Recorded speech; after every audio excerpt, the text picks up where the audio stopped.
Now, these two approaches to regulating chemicals very quickly came into collision. And the way that happened is that in 1925, people in England got, one of the main uses of arsenic as a pesticide was on apples and other fruit to kill moths. They used lead arsenate as the pesticide. And in 1925, some people in England got sick from eating American apples. The British government threatened to cut off, ban all American fruit unless the U.S. government started enforcing Lord Kelvin's limit of 1 part per million. So the FDA initially agreed with the apple growers, who didn't want to lose the European market, that they would have a voluntary inspection, and the FDA would seize fruit that had too much arsenic. Initially, they actually allowed more arsenic in fruit that was going to be eaten in the United States than in fruit for export. But that was politically untenable even in the Herbert Hoover administration. And by 1932, they were enforcing Lord Kelvin's limit on all fruit.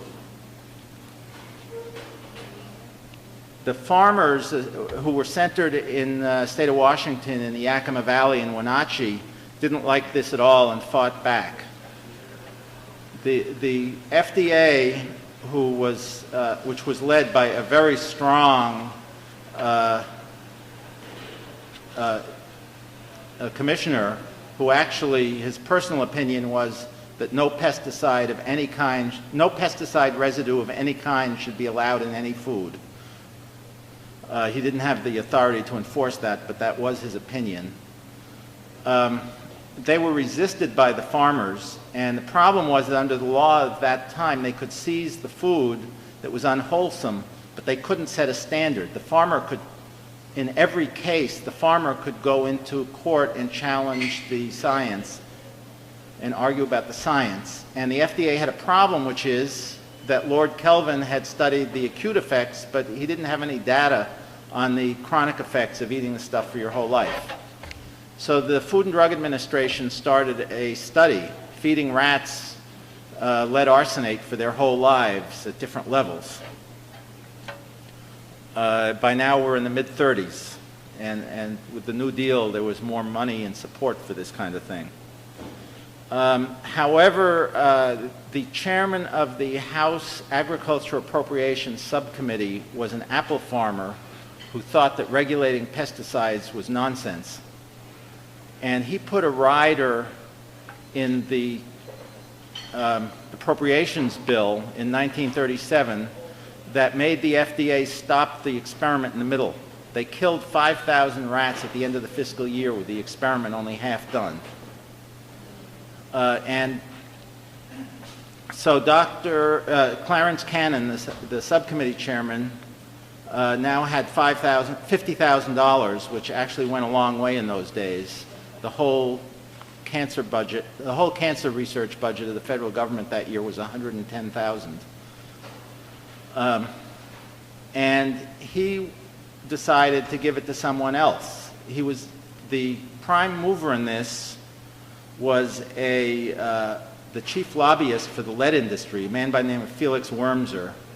And he actually shows up in some other books trying to prevent newspapers from warning parents not to use lead paint on cribs.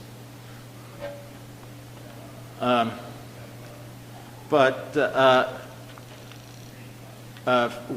introduced him to a scientist in the Public Health Service by the name of Roy Sayers.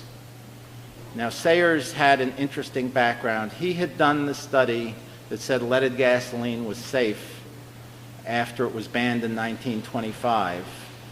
Then a few years later, someone working for him had discovered black lung disease, and he had refused to allow the report to be printed. And he actually delayed the recognition of black lung disease for 25 years. Now, during the research on the book, actually, by chance, Googling Roy Sayers to find his date of birth, I found that after 14 years as a government employee, Dr. Sayers bought the boyhood home of Robert E. Lee, which is a 6,000 square foot house in the center of Alexandria, Virginia. George Washington was also a frequent dinner guest in this house, and the deed says that Dr. Sayers paid $10 down. So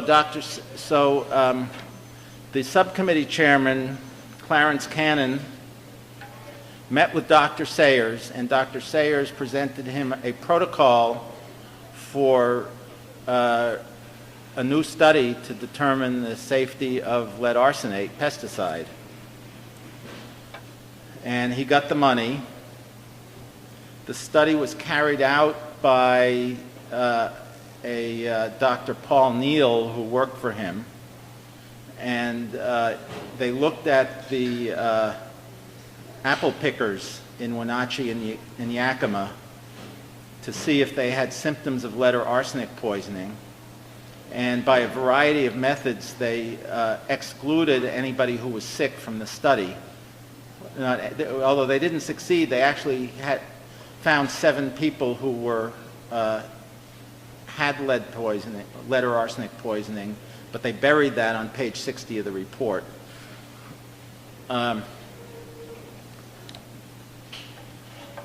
So Dr. Neal recommended that they double and triple the allowable human intake of lead and arsenic. His report went to the FDA, which was completely horrified by it. They had an advisory committee, university scientists, and they showed the report to him, and he said this report is just completely worthless for taking any action on. And then there was a showdown meeting between the Public Health Service and the FDA in the office of what would now be the Secretary of Health and Human Services. Had a different name then. He was a former governor of Indiana. And the FDA said this study can't possibly be right because we know that lead is more toxic than this study shows. And Dr. Neal said, well, maybe lead becomes less toxic when you combine it with arsenic. The secretary, well, he was called administrator, the former Governor McNutt, who undoubtedly had in mind that Congressman Cannon by now was chairman of the Full Appropriations Committee, sided with Dr. Sayers and Dr. Neal and put through the increase in allowable intake of lead and arsenic.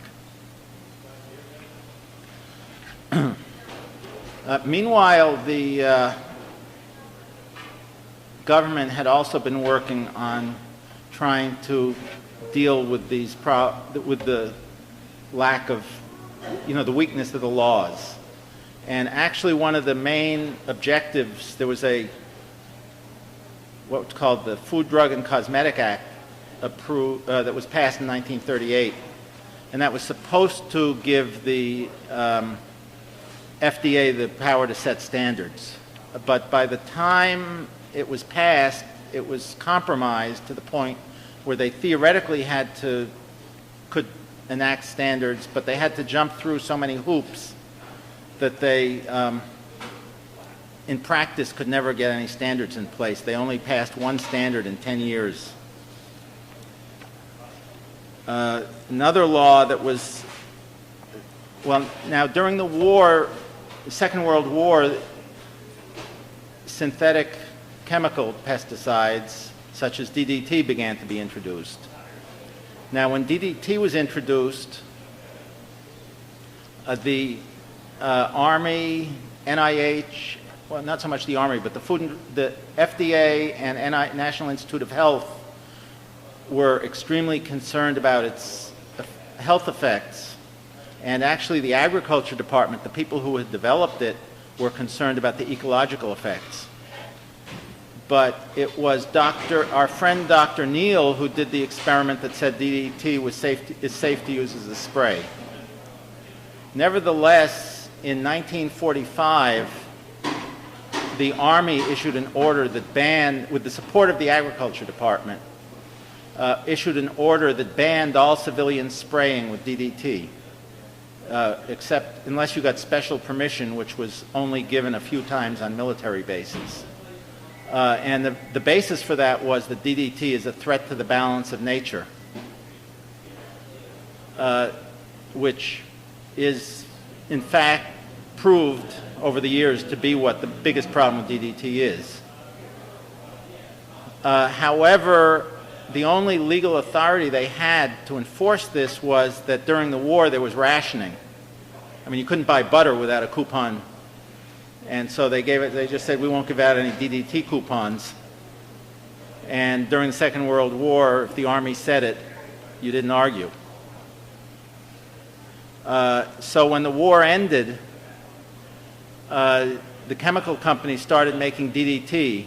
Some of them actually held back because they were worried about the damage it would cause and they would get sued. But when others jumped in and made lots of money because DDT had been tremendously publicized during the war, everyone followed. And they started selling it, and there was really no legal authority to control it. Even the chemical companies realized that there was a law passed in 1910 called the Insecticide Act, but all it really said was that you can't, the pesticide has to do what it says it's going to do. It was designed to prevent the farmer from being cheated. You know, you couldn't sell sugar and call it, you know, claim it's a pesticide. And there was no system of government approval. So in the head of the pesticide office in the Agriculture Department wanted a new law, but he made the calculation that nothing would ever pass unless it was supported by the chemical manufacturers. And I have to say that that was a correct political calculation. So the law that was finally passed after the Agriculture Department did manage to twist the arm of the pesticide manufacturers a little bit by getting some states to put in rules that were strict enough that the pesticide manufacturers decided they'd rather have weak federal rules than strong rules in a few states. It said that you have to register a pesticide with the federal government before you sell it. So we were starting to get a little bit of precautionary, and it had to be tested to be safe for the farmer who was using it. It didn't have to be tested for its effect on the environment, but it did have to have some safety testing. So we're starting to get a little bit of precautionary principle, but if the Agriculture Department refused to register the pesticide, you could sell it anyway. It was called registration under protest.